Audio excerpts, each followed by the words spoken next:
Hello, friends. Hello, and hello, Coco. Oh boy. Oh boy. Yes, yes, yes, yes. Oh my goodness. Oh my goodness. So excited. Are you excited for positive affirmation? Go play with your sister. Excited that I'm home. I had to go to the pharmacy. Hello. Welcome to Positive Affirmation Tuesdays. I said I just got back from the pharmacy. So we had to start a few minutes late today, but I hope that you're doing well. Well, hi, Ronnie Lynn. How are you? That reminds me, for anybody that watches this as a video later, it originally aired as a live stream, so with live interactive chat. So you will hear me talking to people in the chat. Yes, hello to the puppies. They're very excited that I'm home. You know, anytime I leave the house, um, the world comes to an end for them, and I guess they think I'm never coming back. So, well, hi Sharon, hi, welcome. Now, I do want to remind you, and I'll say this a couple more times throughout this and before we end today, that next week is the week that we're doing our joy jar. Remember, we're going to do that joy jar. So have yourself a little jar, a little container, have your pens and some paper ready and some scissors, and we're going to be ready to say nice, uplifting things about each person so they can write that down and write it down on a piece of paper and cut it and fold it up and put it in their joy jar. And that joy jar, I've had people call it like happy pill jar. When you're feeling a little bit down and you reach in there and you pull something out, and it's something really nice and wonderful, either something that you've said to yourself or something that somebody else has said for you. And it can kind of help rein you into the moment instead of dwelling on whatever happened yesterday or what you're worried about is going to happen tomorrow. When somebody says or does something really nice for you, or you do something really nice for yourself, it kind of helps get you right into that moment, right? And that's what we're going to talk about today, the power of now, the power of staying present in the moment. And listen, it's human to dwell on mistakes that we made. Sometimes it was a mistake that we made yesterday. Sometimes it was a mistake that we made 20 years ago. It's human to revisit those things, but it's not helpful. It's not helpful to go back and kind of regurgitate the mistakes or regrets over and over and over. It's important to revisit and reflect and find out what the lesson is so that you don't have to redo it. Because if you don't get the lesson, we all know this with life, right? If you don't get the lesson the first, second, third, fourth time, it will keep coming back. It'll come back in a different form. It may come back in a different relationship, but it will come back until you get some kind of self-awareness and you fix whatever your part of it is, right? So that's helpful. It's helpful to revisit and reflect, but it's not helpful to dwell on our regrets. It's also, and listen, it's helpful to plan for the future. It's helpful to make plans. It's helpful to set goals. It's helpful to visualize the life that you want. But it's not helpful to worry and try to live in the land of tomorrow where you don't know what's going to happen. And no amount of worrying about it is going to change that. Sharon says, my mind tends to wander to the future and what is. Yeah, those are all human things. And There's nothing wrong with thinking about the future and planning and visualizing what you want, but worrying about what's going to happen or dwelling on what if this happens or what if that happens, that doesn't tend to be very helpful for anybody. Hi, Nat, welcome. What you can do to help minimize some of those what ifs, if that's just where your mind's going to go, what you can do to start to minimize some of those is to have a plan. What if this happens? Well, then I'm going to do this. What if that happens? Then what if that happens? Well, then I'm going to shift to plan B and I'm going to do that. Right? But most of the time, the what ifs and the worries that we have about the future revolve around things that are situations that are out of our control, that maybe another person is in control of, and you can't control what that person's going to say or what they're going to do. But that's really true in any situation. The only thing that you can control is your reaction and what you do when certain situations come up. And you can't worry yourself into the right reaction, right? Because you just don't know what's going to happen till it happens. Hi, Mary Lou. Ronnie Lynn says, I tend to have 8 things in my mind at once. Yeah, I'm kind of the same way. So I've gotten into the habit of making lists, lists of what I'm going to do. Or if I'm really worried about a situation, then I'll journal about it and just try to get some of the angst out of my head. Because if I keep it in, it tends to just spin around and around and around like it's in a blender until it turns to mush. And then I'm exhausted and I'm anxious and I'm in a tailspin. I still,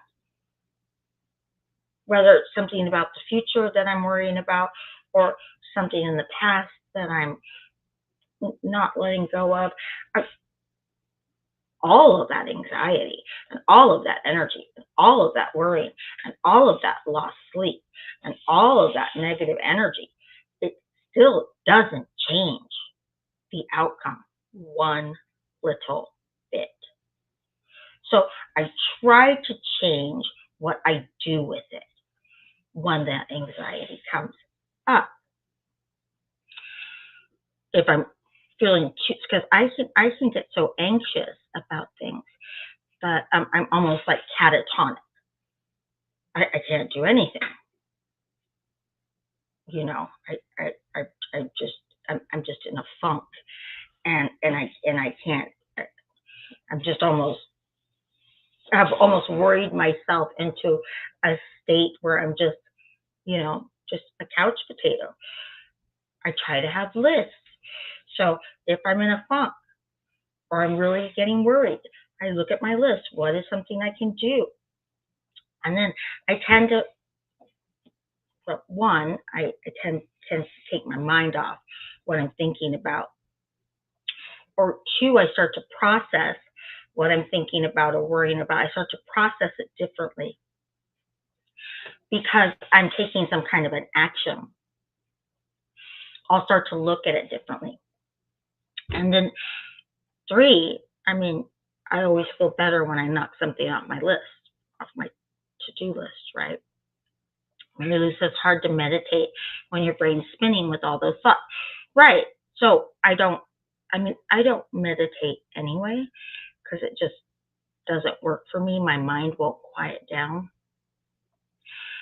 But I don't even try to meditate because I know that about myself. I don't try to sit there and continue to overthink it. I try to get up and take some kind of action. Maybe it's just cleaning one of my dresser drawers, organizing it. Maybe it's going through my closet and finding some of my clothes that are hanging haphazardly off of the hangers, right? Because I've just rifled through it. Maybe it's organizing a certain corner of my studio.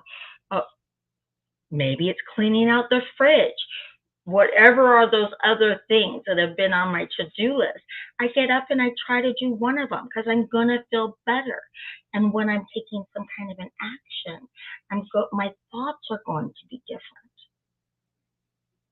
I'm going to be processing things differently because even though the task that I'm doing has nothing to do with whatever is kind of consuming me mentally, my thoughts automatically turn to action-oriented thoughts instead of sitting back and worrying. Listen, meditation is not for everybody. I don't meditate. It doesn't work for me. My brain will not shut down.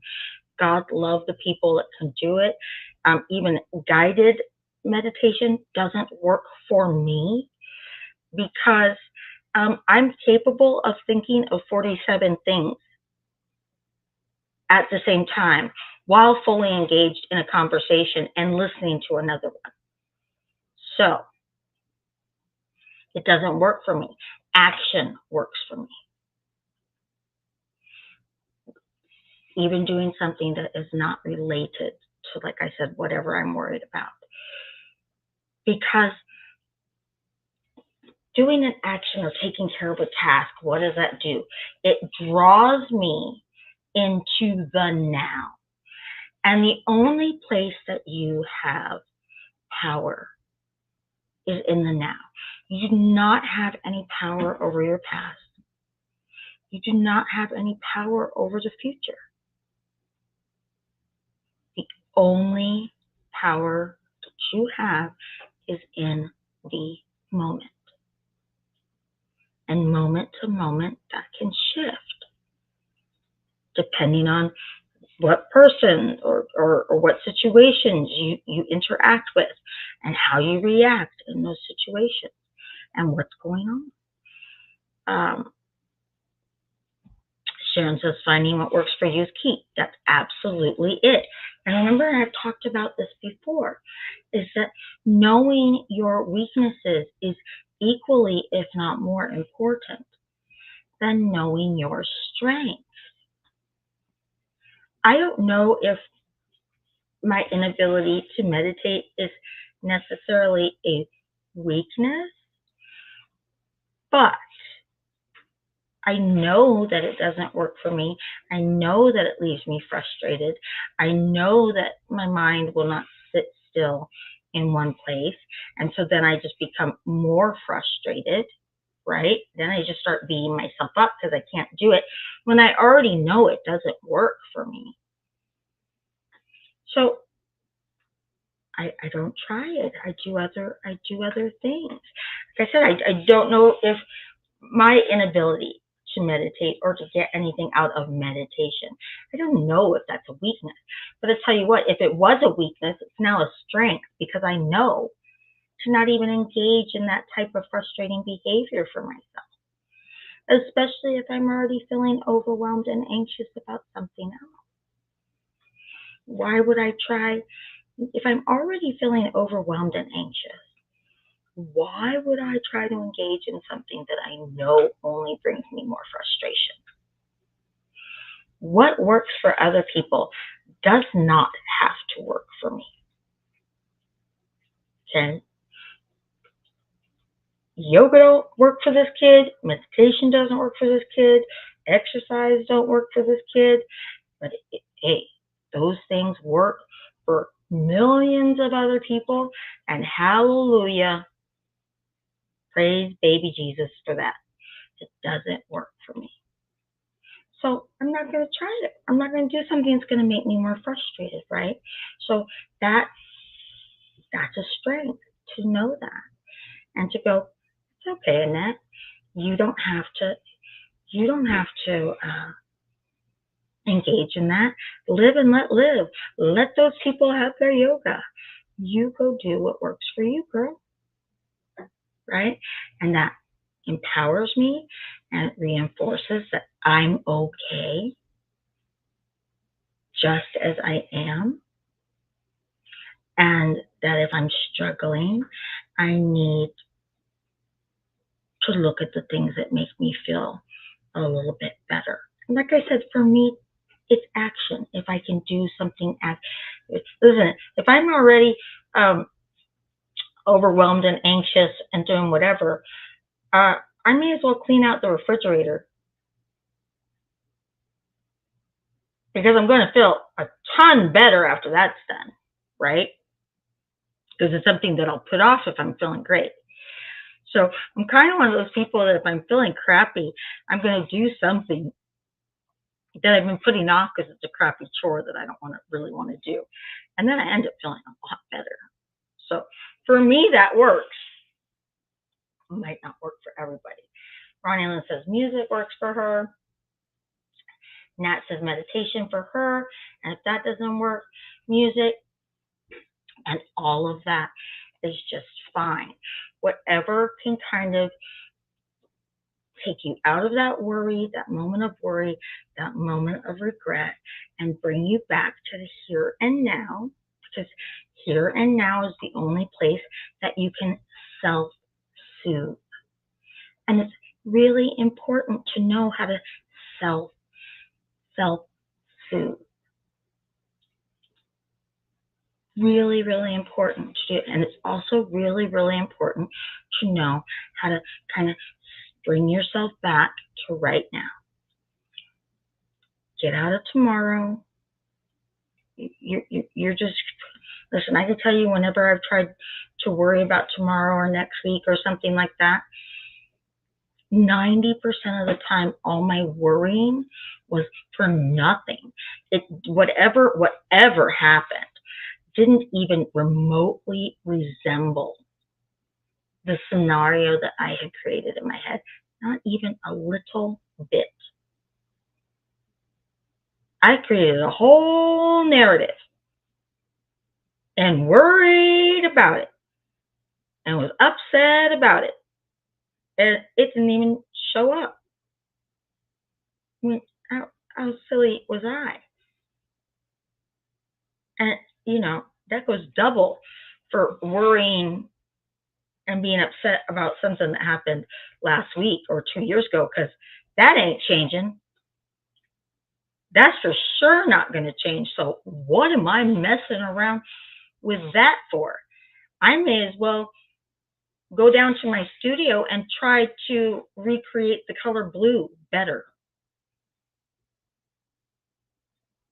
I mean, I can't change it.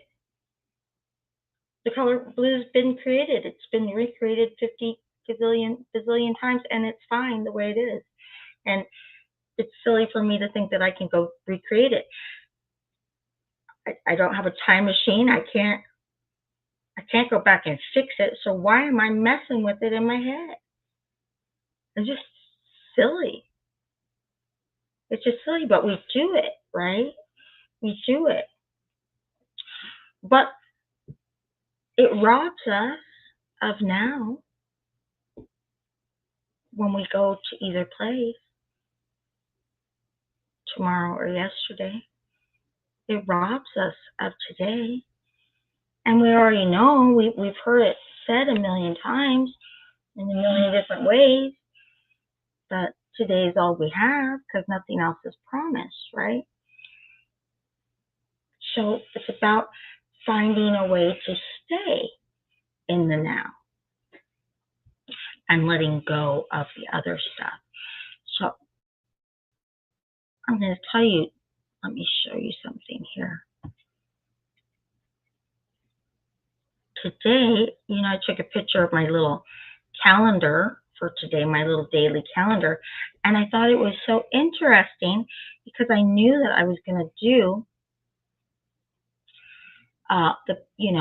the power of now.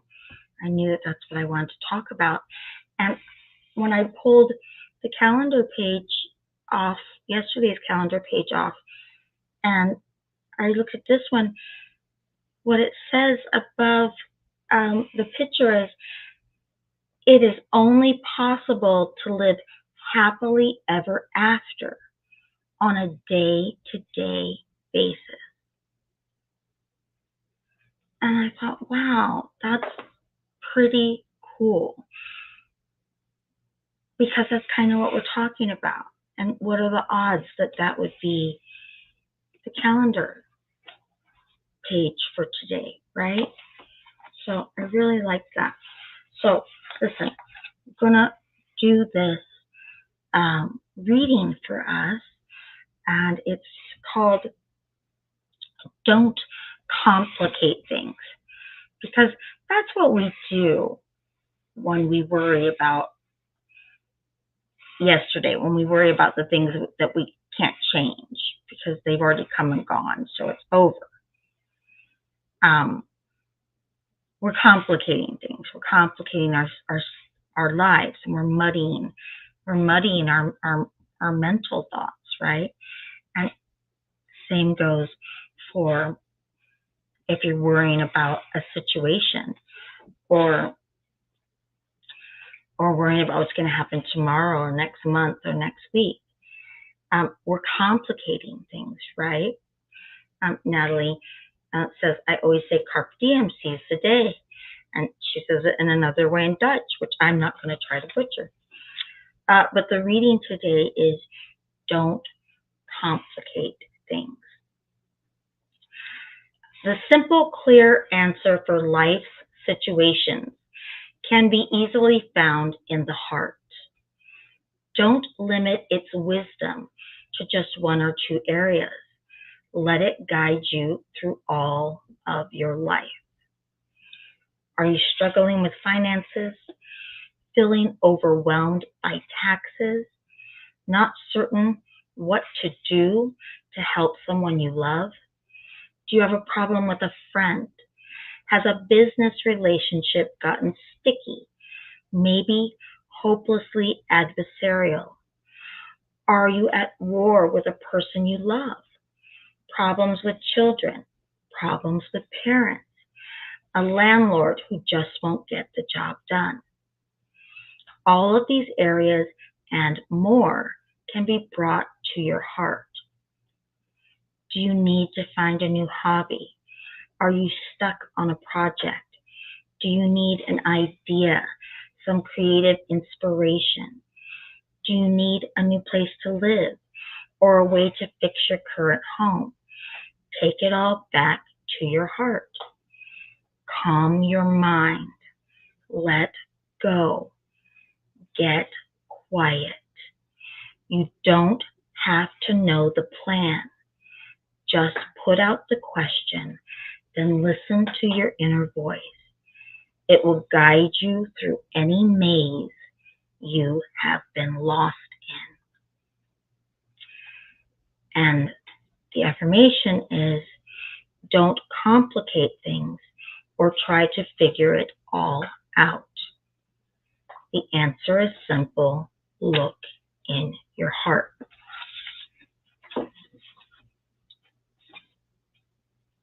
Right? You don't, listen, if you want to look for problems in your life, I'm sure that just like me, you don't have to look in your past for problems, and you don't have to create problems that haven't happened yet in your future. You probably have all you can handle today. And if today you're doing okay, then rejoice and rest, honey, because it ain't going to always last, right? Let go. Get calm. Look in your heart. Ask yourself if what you're worrying about is something that you can control. And if you can't control it, then ask yourself why you're robbing yourself of a moment of peace or joy or contentment, or a time when you can send a card to a friend or fire off an email to a friend or send a text to somebody you haven't texted in a while. Do something that's action focused, right? You don't have to listen. You don't have to go looking for problems. Trust me, if the problems belong to you, they will find you. And be mentally and emotionally rested so that when those things happen, you're as prepared as you can to deal with them. There's always a solution. But when we get too tired or too bogged down, or we haven't spent enough time relaxing or empowering ourselves or taking care of today's business instead of worrying about tomorrow's or yesterday's, it makes it harder to deal with things when they come up because we're just kind of bogged down. Yeah, Natalie says her sleep, or try to. I have a hard time sleeping myself when I'm worried about things, but that's something I need to work on. I need to work on how to release certain things because we've talked about this before. I've said that I tell myself, Annette, I don't know why you worry so much about what if this or what if that, because girl, look at your track record. You are more than adequate for whatever comes up. You have slain bigger dragons. And it's true, right? But I think that we can forget that, And again, I think it's very easy. It's very human to worry and to regret. But what if I told you that you couldn't get to tomorrow? You could not go to tomorrow unless you released something that was of no use to you today. What if I said, you're not handling things well, and there's plenty of people in this world whose lives are cut short, and we all only have a finite amount of tomorrows for us, and I only have a few tomorrows to hand out to people, and I don't think that you deserve a tomorrow, because look, you're making a mess today. You cannot take all this crap. You're over your weight limit in baggage. You know how when you go to get on a plane, your bags can only weigh so much. You're over your weight limit, and you cannot board tomorrow until you offload some of this weight that's in this baggage. It's too much. So figure it out. You either don't move forward, you don't get to go to tomorrow, or you unload some of this weight and this baggage that I don't even know why you have it today, so that you don't take it into tomorrow and infect and ruin another day and affect everybody else that you come into contact with all this baggage. Get rid of some of this stuff, or you don't get to board the tomorrow plane. What would you do?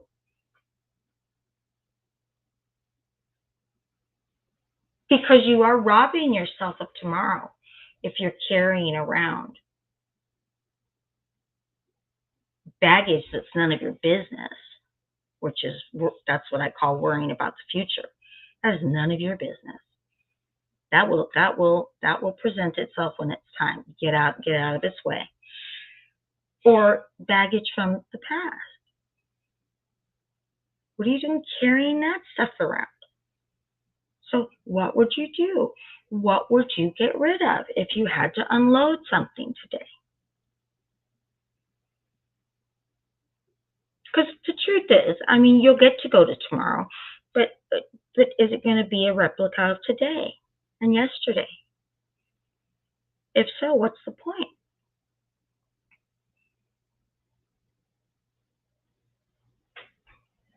What's the point? Make it better. Make it lighter. Make some room in hey. Excuse me, no ma'am. No one wants to hear that. You stay out of other people's yards. Over there worried about other people's yards, missus. Make some room in those bags. Jemima Josephine. Yeah, that's what I said. Make some room in those bags for some memories, for some souvenirs, for some good stuff. Right? And you don't have to say it out loud, but think of something that you would unload. If you could not board the plane for tomorrow because you were over your baggage weight limit, what would you unload? What would you get rid of? There has to be at least one thing. There has to be. I know what I would get rid of, and certainly it's certainly long overdue for me to get rid of it. I mean, without a doubt, I probably have 20 things, 40 things that I need to get rid of. But I know one for sure that I'm tired of. That I'm just tired of it. Tired of carrying it around. So I know I have something that I would unload so that tomorrow it doesn't rear its ugly head. Or the next day or the day after that. It's not something I think about every day, but it certainly rears its ugly head. And why does it rear its ugly head? Because I'm letting it still rent headspace. I still let this situation rent headspace. So, of course, if it's renting headspace, it's going to pop up in my head every now and then. Who knows what triggers it?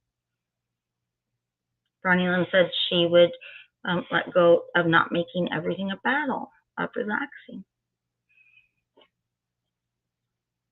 Yeah, I mean, and I'll just say it, I would let go of, just how stupid and foolish I think I was in my last relationship, that I didn't see what a piece of crap that he was sooner.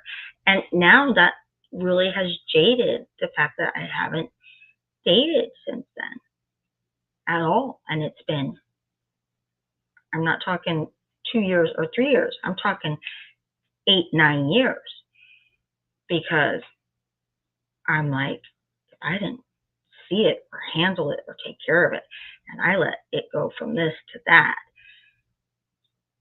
Why am I gonna? Oh my God, I don't ever want to take that chance again. I don't want to spend another 5 years dealing with somebody like that, and then another 10 years, 15 years, regretting it, beating myself up over it. When the truth is I would never put up with what I put up with then. So I really don't have to worry about being in a 5-year relationship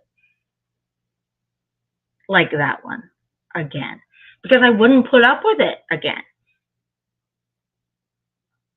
So I learned a lesson. I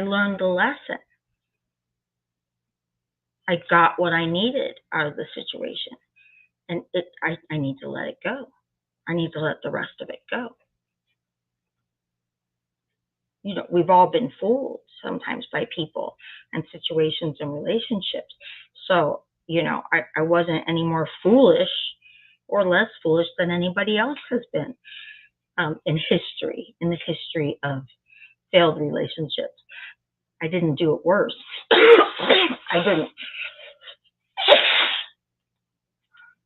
I didn't fool worse. I didn't fail worse than anybody else failed, and I didn't win the blue prize, the blue ribbon. You know, I didn't get first prize for being the biggest failure ever historically in relationships. With just another person with a failed relationship, but holding on to it has dictated the fact that I won't do it. And it's been 10 years. So that I need to let go of. I need to let go of the fact that, what happened. He is who he is. He was who he was. He's never coming back. So I don't have to worry about that. And now I'm stronger and I'm a different person. So it's really okay for me to let that go and stop rehashing it and stop letting it be the first thing I think about if somebody asks me out on a date or some kind of situation like that happens, because it's the first thing that pops up. Oh, wait a minute. And it doesn't need to. So that's what I would let go of. And trust me, I would lose a lot of baggage to that now. Sharon says she would stop worrying about things that she can't control. And Ronnie Lynn says, right. And Sharon, that's the past and the future, right? Because we can't control any of it. Ronnie Lynn says that I speak up now about things that bother me in past relationships. I just put up with things. But in some cases, better not to just put up with things. Yeah, I mean, I think, listen, in relationships, friendships, work relationships, love relationships, there always has to be room for compromise, right? But there are certain things where, and everyone has to determine these for themselves, where there needs to be strong, hard lines drawn. And if somebody crosses over that line and you discuss it and they don't get it and keep doing it, thereby showing that they don't respect your boundaries and aren't going to adhere to them, then they have to go. They have to go. Or you got nobody to blame but yourself when things go. I can't whistle, but when they go like that, it is important to speak up for yourself, right? It's very important. So, oops, what did I do? Okay. Now, before I do so now I hope everybody has come up with something emotional that they would release, and then really try to work on starting to release it. Okay? Think about what's robbing you now, and think about what it's robbed you of in the past, and what it'll rob you of in the future if you keep carrying around more baggage than you need to. Because it does rob you of now. And I think we can all agree that now is where our power lies, right? So before we move on to our affirmation for today, I do want to remind everybody about the joy jars that we're making next week. Okay? So don't forget, next week is our crafty day, all right, where we're going to be putting affirmations in this jar, pretty much like just little one-liners, okay, into a jar for ourselves. We're going to say really nice things to each other that we want other people to write down, like little hugs from us that we want them to write down and put into their jar, so that when you shake that jar up and you reach in there and pull out one of these slips of paper, it's a hug from you or a hug from one of us. So we're going to do that next week. So be sure to have your stuff ready, okay? Okay. This is our affirmation card for today. Life is simple and easy. Life is simple and easy. And the back says, all that I need to know at any given moment is revealed to me. I trust myself. I trust life. All is well. I love that. All that I need to know at any given moment is revealed to me. I don't have to worry about it. I don't have to rehash it. I don't have to go over it, over it, over it, over it, over it again. Because if it's the future that I'm worried about, I'm not going to know until I know, until I'm in that moment. I'm not going to know what's going to happen, what I need to do until it's that moment. All that I need to know at any given moment is revealed to me. I trust myself. And I trust life. And I trust that the universe is going to reveal what I need revealed. And that I'm going to know what to do with it to the best of my ability. I'm going to do my best in the moment when it happens. But I can't do my best in the moment 3 weeks before just by worrying about it. That life doesn't work that way. Okay? Life is simple and easy. Don't complicate things. Don't do it. And on that note, I know that we started 10 minutes late because I had to go to the pharmacy, and it was a little bit packed there. But I kind of planned for that. And that's why I set the schedule for this 10 minutes later. But I don't want to go over our time because everybody's got other stuff to do, right? So get your stuff ready for next week for our little crafty hour, our little crafty get together. Like I said, it doesn't have to be a jar. I think I showed you, like I had a little vase or something a couple weeks ago when we decided this is what we wanted to do. Whatever works for you, whatever you have on hand, and then just your pens and your scissors and your paper to write down your little affirmations, okay? And on that note, I'll let you go. And just remember, never let anyone dull your sparkle, including you. Including you. Get out of your own way. Okay? Thank you all for spending your time with me. And I'm really looking forward to next week. I'm really looking forward to what we're going to do next week.